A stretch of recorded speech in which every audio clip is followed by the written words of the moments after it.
Um, so hello everyone and welcome to this evening's Idea Factory. This is the first Idea Factory for spring 2020 or 22. And our speaker today will be Ty Faulkner. And Ty Faulkner is a national speaker and thought leader in health information and technology. He's a college lecturer teaching courses in leadership, research careers, communication, in health technology at multiple colleges in Michigan.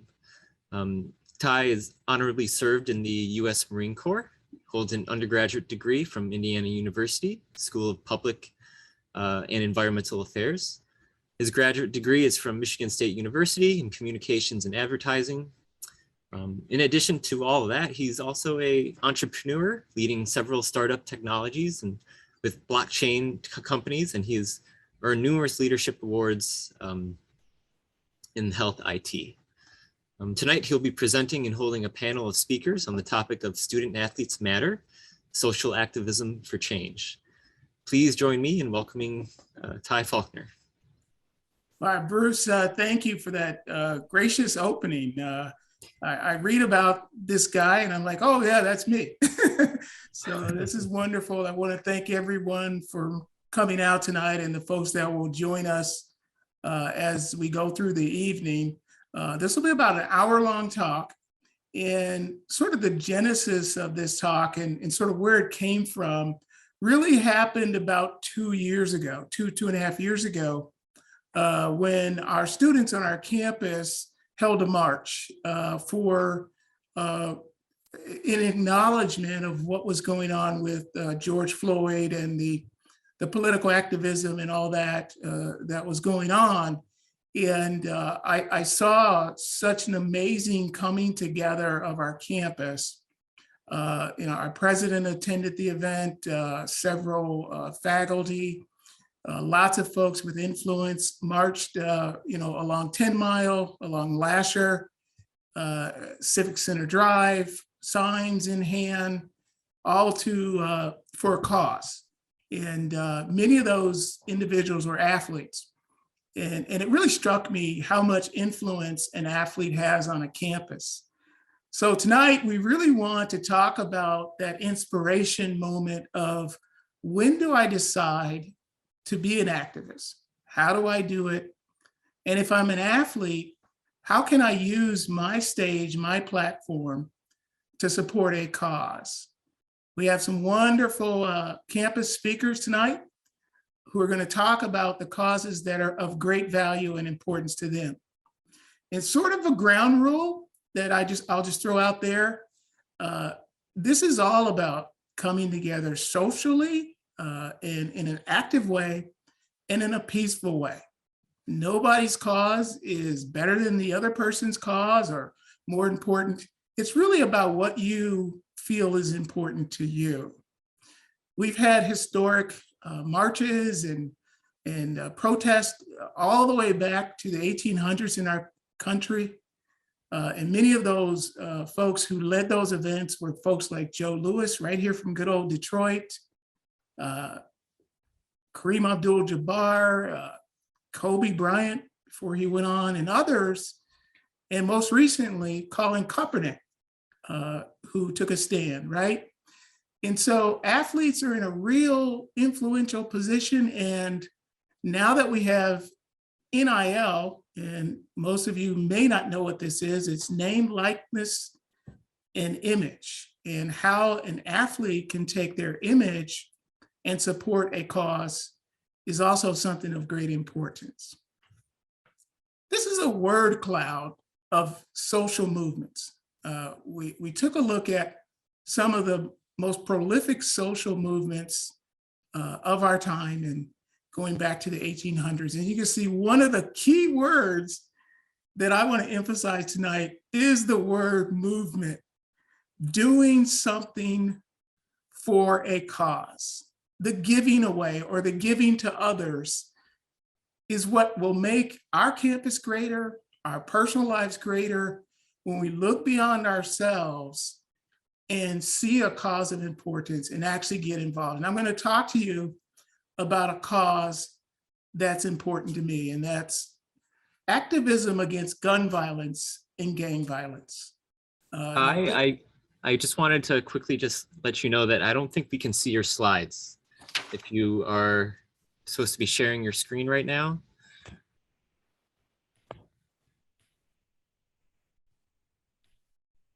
There we go. All righty. All right, how about that great start without my slides? We practiced, Bruce, and I actually didn't put them back up again. Right. All right, so I'm just going to quickly back up. This was the first slide. These are our speakers for tonight. And this word cloud, as you can see in the middle, is what came out of most of the largest protests and activities that have been either social activism, ally activism, revolutionary movements, etc. And it's all about movement and doing something for your cause. And like I said, one of my causes is activism against gang violence and gun violence. So I want to share a video, and let's hope this works. Bruce and I were practicing it, about a gang violence situation in Chicago that really touched my heart and also touched the heart of First Lady Michelle Obama. And the IDEA story is much like the story that happens on the streets of Detroit all the time. And how I serve actively, I go to prisons and support the rehabilitation process for many gang members. I give to the associations that support that, and I lecture throughout high schools in Detroit about the importance of sticking to your education versus joining a gang. And my personal story is I walked away from that, and I think my life is better off because of that. Okay, so now we have a survey that we're going to pop up for you. We've got 3 questions and then one sort of fill in the blank question. And the first 2 survey questions we're going to pop up right now for you. Bruce is going to load those for you. Take a moment to fill in the poll questions for us. And the first question is, what are the best ways to educate others on our campus about social issues today?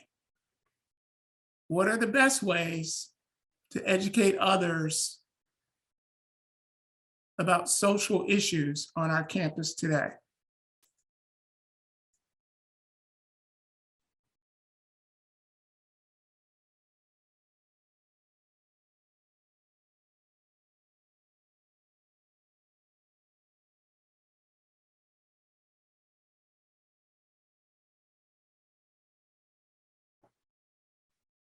Thank you, guys. The results are coming in.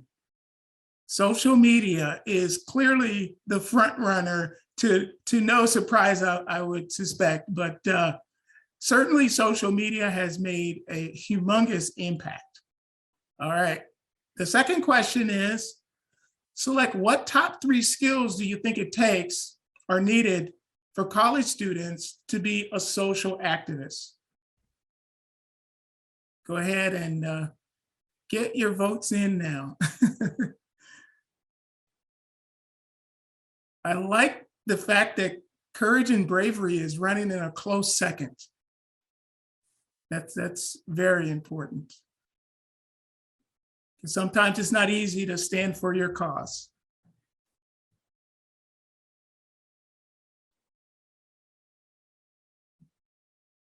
All right. So I'm going to end the poll now. Going once, going twice. All right, thank you for those responses, and we'll share the results later. Now, as we get ready for our speakers, I've just got a couple things. When we think about one way to protest, one of the most frequent ways is through marching and protest. So I've got 2 sort of how-to guides that I'm going to put in the chat for you in terms of if you're planning on preparing for a cause and being a social activist and you don't know what cause to stand for, I'm going to send you about 5 pages of causes out there that are some of the top causes that are happening right now, things like gun violence and other things I mentioned. And then my other support tool is going to be, how do I do it? And this is sort of a tips guide on how do I start my activism move? How do I get into the game? These are the top 5 protests in history. And the George Floyd protest is certainly one of the largest, but the Women's March protest, if you combine the two, is right in there with the George Floyd, Earth Day, and then March for Our Lives, right? You might wonder, what about the Martin Luther King? Because we're in Black History Month, and we just kind of went through a recognition of MLK Day, et cetera. That is the 18th largest protest in US history. So student athletes matter. There's no question about it. And from a student and an athlete standpoint, I got 3 G's for you. And that's, not like $3,000, but 3 G's for all of our athletes. And the first G is focus on your grade. That's why you're here at LTU in whatever college that you finish in. It's about getting that piece of paper. While you're doing that, have fun. Meet lots of people, including your faculty and our administrators at our wonderful university and our staff. Say hi even to the folks that clean the floors, right? That makes their day, And then focus on your game.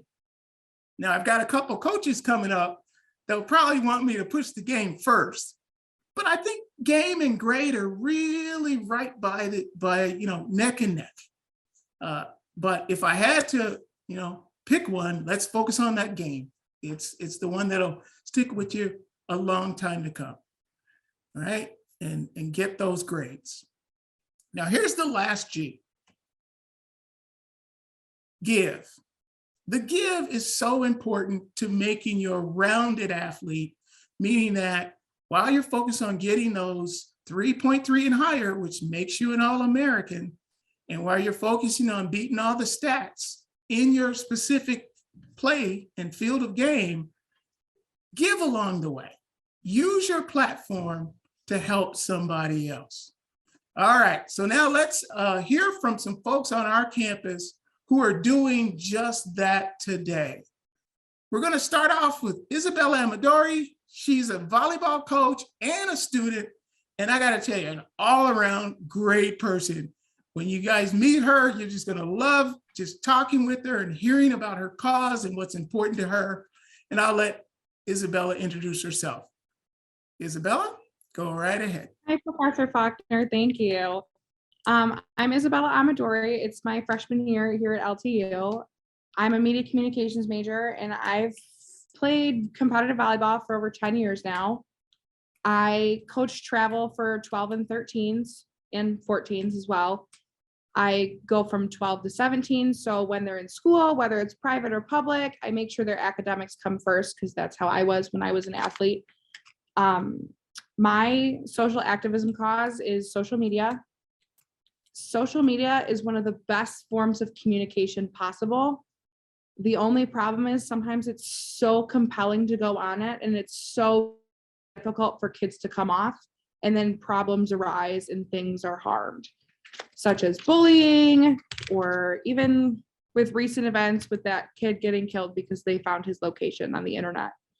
With that being said, social media is really important for the day-to-day basis, but the mental health of an athlete is so much more important. So since I coach, I experience so much from teenage girls, and teenage girls are all over the place, whether it be boys, whether it be school, whether it be lack of sleep, family issues, it's everywhere. I deal with it every single day. But the most important part is making sure they're truly okay. They're supposed to be role models. They're supposed to be just all around perfect, but they're not. And when I look at, when I was in Ty Faulkner's class, I did a project called Authenticity Over Perfection. Basically, on social media, women are told to be so authentic, but been told that it's not good enough. And I preach that to my kids. I preach that no matter what, you're perfectly okay with just being yourself. And some kids have a really big problem with that. I myself had the biggest problem when I was a kid.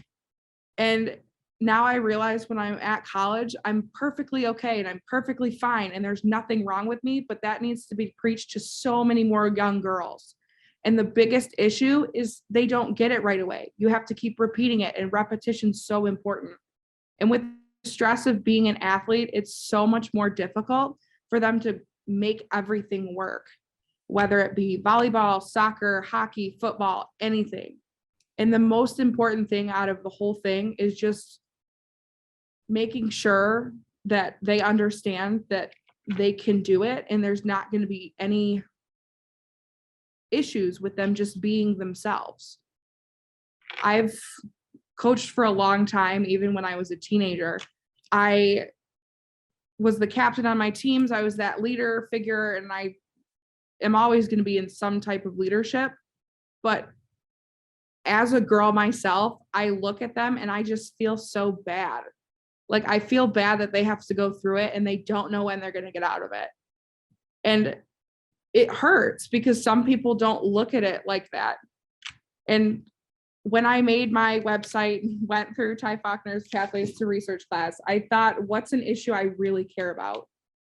And I thought about it, and that was the only one I could come up with. Everyone else in my class was doing sciencey stuff and math stuff, but it's just not my thing. So I had to go with something that was so important to me that I couldn't let go of. And that's something that's hung on with me like my whole life.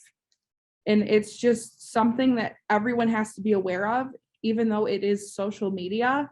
Sometimes it's not the best to be on it all day. I tell my kids, school comes first, sports comes second, and your mental health trails very short in the same as athletics. It has to be a balance, but it's hard to reach the balance. And as a woman coach, it's kind of hard. As a young woman coach, it's hard to get your point across, especially with parents involved too. Because sometimes they're like, oh, you're too young, so you wouldn't know. Well, even though I am young, I know what I'm talking about, but the biggest issue is that everyone needs to understand it so it's not weird anymore.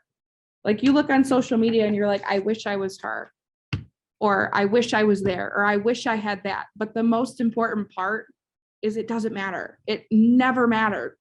And you really just have to go with that and be yourself. And I preach that to athletes every single day. But that's pretty much all I have. I don't want to ramble. Thank you, Professor Faulkner. All right, stay right there. Any questions, guys? Yeah, we got a hand raised. Go ahead, Jackie. No, Isabella, thank you for being here tonight. And I really like what you demonstrate, which is the courage and bravery to speak out in what you're doing. So just keep doing it and following your passion. So thank you for being here tonight. Thank you. I appreciate it. Thank you.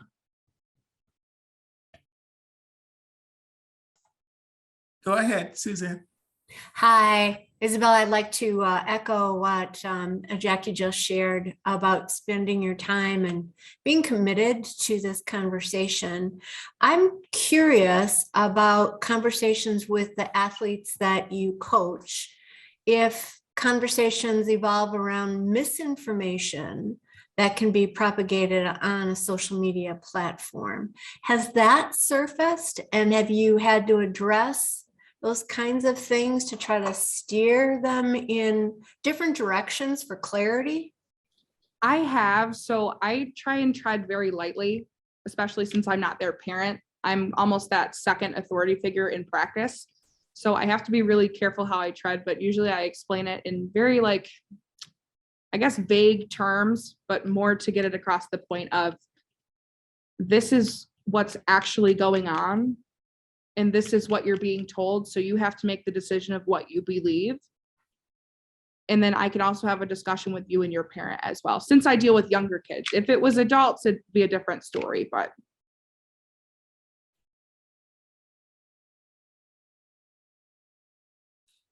All right. Thank you. Great start. Next up, we have Nia Wilson, who's going to speak on her cause. Nia? Hi, I'm probably just going to share my screen right here. Move this out of the way. And tell them a little bit about who you are. Yeah, of course. All right. Thank you. Well, I'm actually currently a freshman here at Lawrence Tech, and I was in Professor Falconer's class, and I did a presentation a little bit different. I was talking about the effects of physical activity in student education, but rather when I got asked to talk about this discussion, I decided to focus it more towards physical activity rather than physical education. So about me, receiving an education in Grand Haven, I was given the opportunity to participate in physical education classes all throughout my life. It remained a big part of me to remain focused in school, and it was always something I enjoyed. I grew up on the west side of Michigan, so there's lots of things to do, enjoying nature, going on walks. A lot of things involve being outdoors. Being a part of many clubs and being a student athlete in school, talking about physical activity, enjoying getting involved and helping students allows me to put my effort into addressing the issue to students to discover the benefits of becoming physically active. I was fortunate with my time of being involved in physical activity, and it's what it's brought to my life to the point I'm still participating today on the women's soccer team here at Lawrence Tech. With this presentation, I want to show you the effects of physical activity just on a small number and why people should partake. So like I said earlier, I was in his class as well first semester. And since physical activity was something that was very important in my life, and I started to see things coming back with COVID, the pandemic, a lot of students decided not to participate in physical education classes. I looked at my senior year when I started out my freshman year playing soccer in high school. I saw that the numbers of how many students participated in the beginning was very hard to get on a team, very hard to make it on that team. However, my senior year, we were down just to barely making a JV team and a senior team, as well as kids just participating in physical activity and physical education as well. I started to see the numbers in that decrease as well. So I just felt like it was something I want to promote and share my opinions. And as a student athlete, like I said, I felt like I'd be a good example to show this. And I know we can't like enforce physical activity in college levels. So that's why I'm kind of more directing it now that I prepared this. I'm directing it more towards just physical activity in general and how that can be really, really beneficial for students in education. So here's my poster project, just to give you guys an idea of what it looked like. It was a very enjoyable class, and I actually learned a lot about myself as well, and just gaining an idea of how to properly present a presentation. So thank you, Professor Falconer.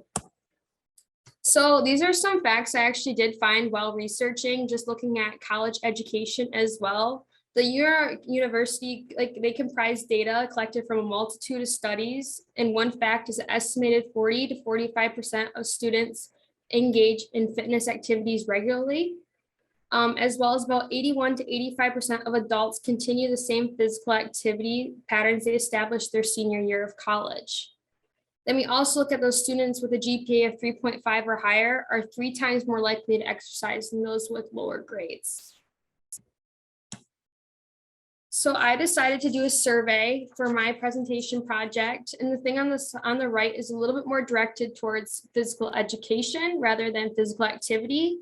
But I feel like a lot of times we talk about the benefits of physical activity for physical health, but I feel like a lot of times we do shy away from mental health as well. So I decided for my study, I got about 20 participants in the class, average age about 18 years old. And I looked at the effects of how one feels blank-wise.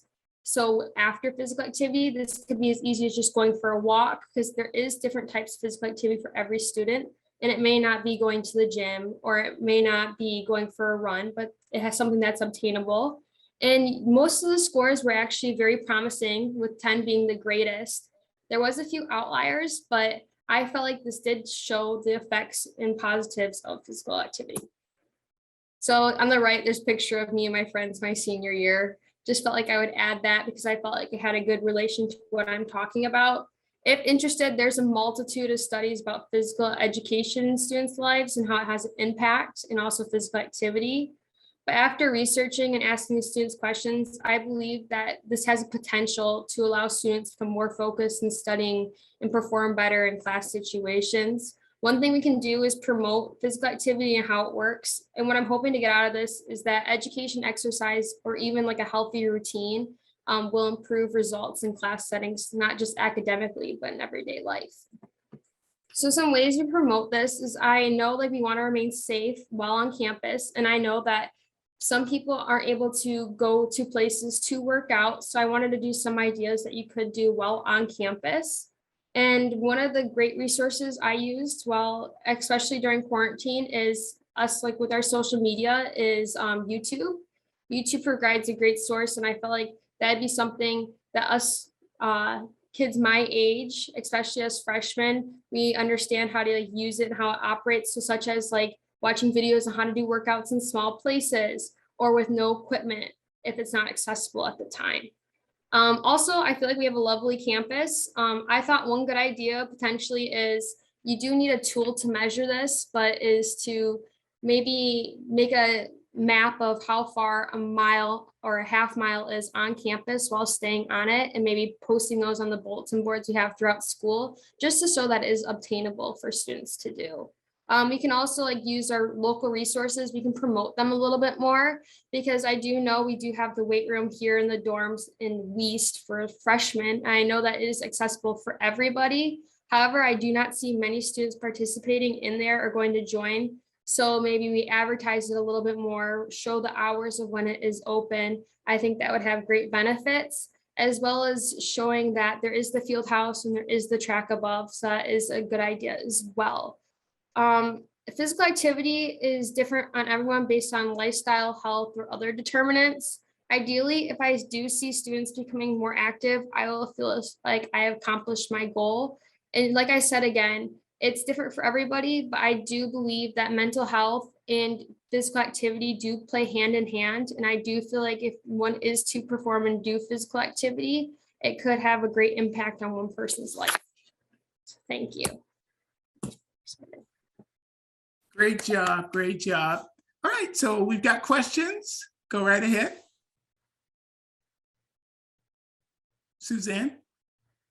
Oh, thank you. I think I failed to pull my hand down from before, but Neela, that was an excellent job. And I am so impressed with the hard work that you did in that class. And I would love to talk with you about how do you translate that into your group project for health promotion and clinical prevention this semester. But very excited to see the direction that you are taking this.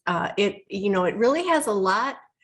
There's a lot that you could do with this on campus, and that the whole class could do with it on campus. So it's thrilling. But as an FYI, faculty cannot enter East to access that weight room. And so faculty are kind of at the mercy of when all the teams are in the field house using that gym. So there's an activism thing. Get your faculty exercising.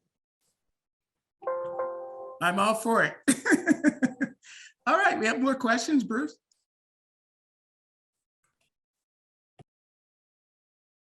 Okay, your hand was lowered. All righty.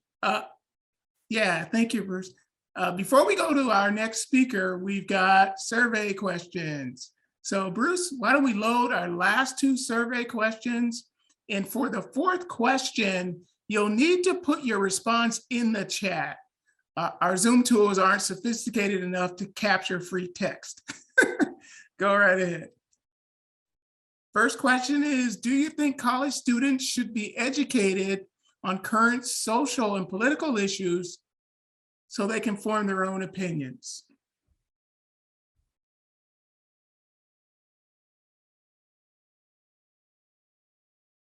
All right, and so for this one, I think you can actually use the survey. It's the next one that we'll put in the chat. But it looks like overwhelmingly we've got yeah. So we'll go, Bruce, to the next question, which is the question we can load in the chat. All righty, here we go. So I'm going to put it in the chat right now. There we go.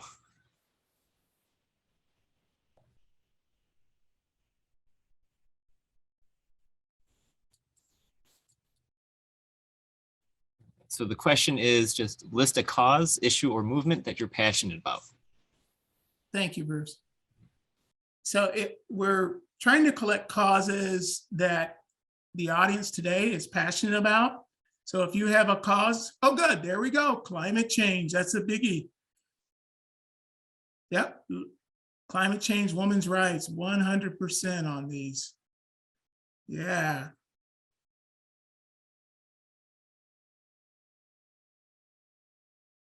Ooh, underserved youth, that's beautiful, yeah. All right, so we'll give it, a couple more seconds for you folks to load in there. I might as well put mine in there. Against gun violence, right?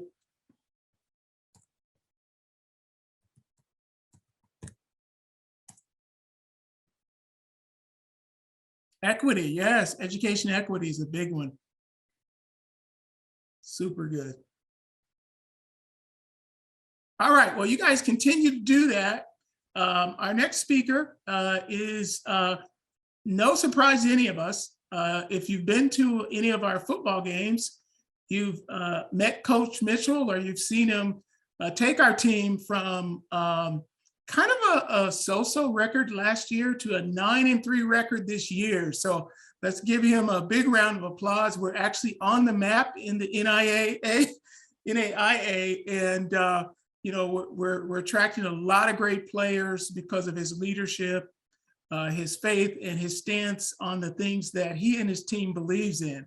And we're so fortunate to have him today. So we'll turn it over to Coach Mitchell. Thank you, Ty. I appreciate the opportunity to be a part of this talk. This is great. Just to the other two young ladies who've already spoken, you guys did a wonderful job, and I definitely take my hat off to you all. Very enlightening, and I love how passionate you all both were about your different causes.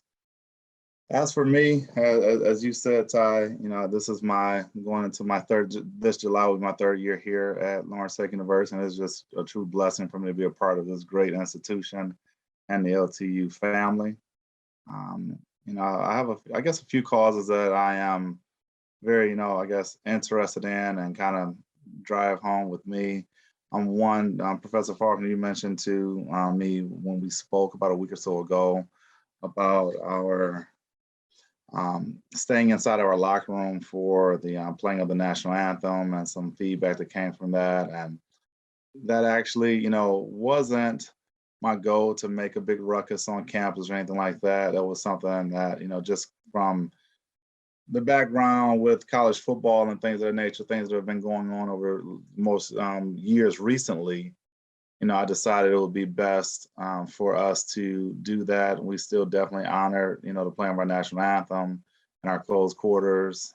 My family and I, we support our armed forces. My wife and I, our son is a student athlete at Army West Point. So we have the utmost respect for the United States and what we stand for.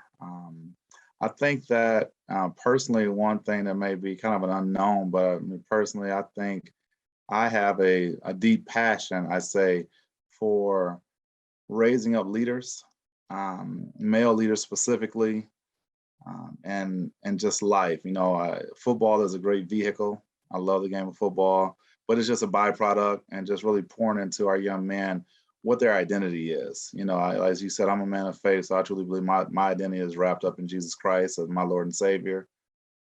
But I know that often young men, with their athletic prowess or, testosterone, whatever the case may be, and it's a hidden thing of like low self-esteem, or what really is a root cause of a lot of things going on in life, and they use the game or the sport to kind of, puff themselves up, this, that, and the other. So really getting down to who we are as people, what our purpose is here on this earth, what are our goals. We talk about expecting a greater reward as it relates to just the things in life. And, directly as student athletes, the greater reward for our young men and all of our students are to get a phenomenal degree from Lawrence Tech, to walk across the stage.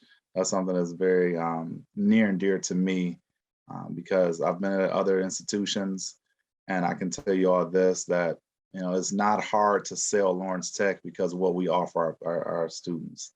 You know, the post-graduation, you know, roles that they'll have in society, you know, the salaries they'll earn, the, you know, being change agents, you know, the inventions, all the things that we do at our university, I think is really great. So I love that about our university. So that's something that we drive home first and foremost from an academic standpoint and a career standpoint. A huge part, the next phase for me would be, who are our young men going to be? What type of husbands and fathers will they be? You know, what type of people will they be in the business world? And then, of course, you know, we do love the game of football. We want to be successful on the field.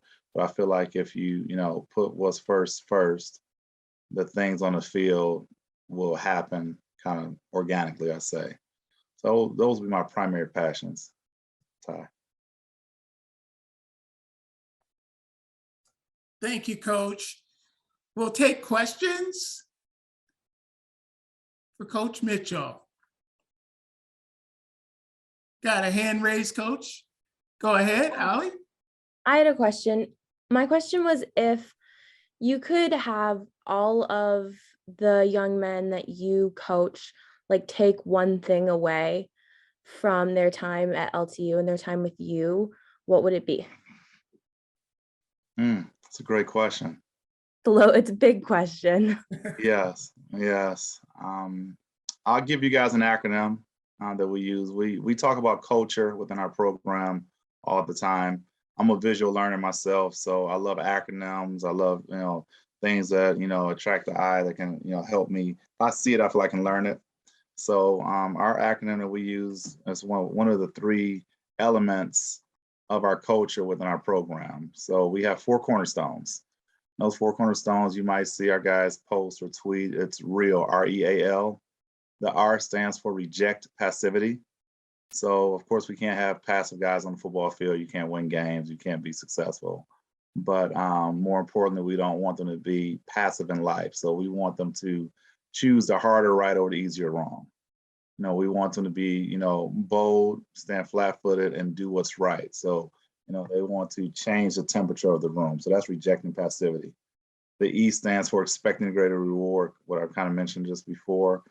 You know, so goal setting, you know, strive, you know, starting with the end in mind, you know, not just living day to day, because it's easy to give up. It's easy to not do those things that you need to do if you're just, you know, looking, you know, and it's right in front of you. But if it's afar off and you're chasing a goal or a standard, it's much harder to give in to that. So the E stands for expecting a greater reward. The A stands for accepting responsibility, which I think is very huge.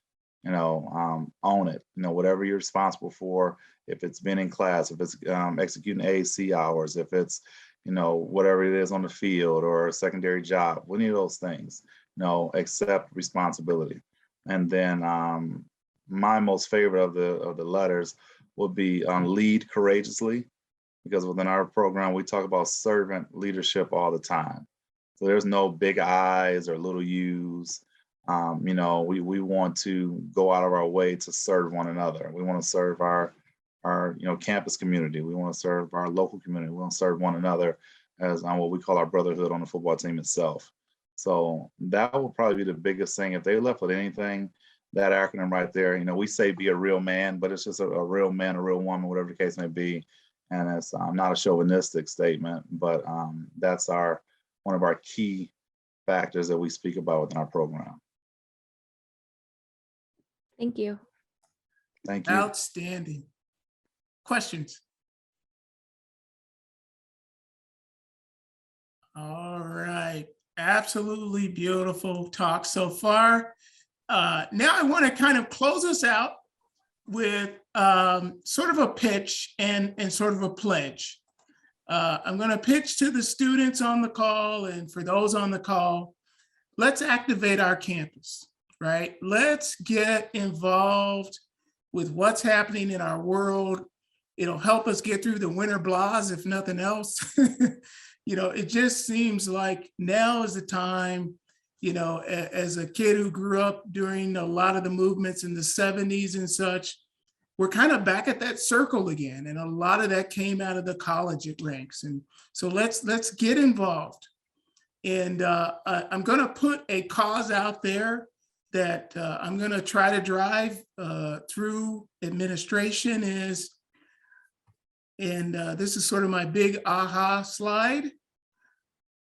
Let's create a welcome center at LTU that I'm calling the Dove Center, where we can have a couple of months talks like this and folks coming in, and where the Ideal Factory has a home, and almost like a TEDx, right? Where we're really diving into social issues to promote peace on our campus, solvency in the world, coming together, that sort of thing.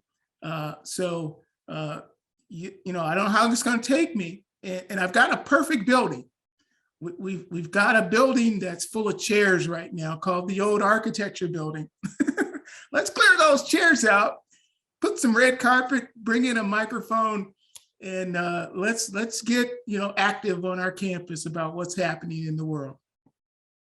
So again, I want to thank our speakers. I want to thank the audience tonight. I want to thank Julia. She's not here. She's with her husband Franco, and we recognize their loss and condolences for their family. We want to thank Bruce and the Ideal Factory leadership team. This is actually the first in a series of talks on sports. LTU was heavily involved in sports in the 1940s.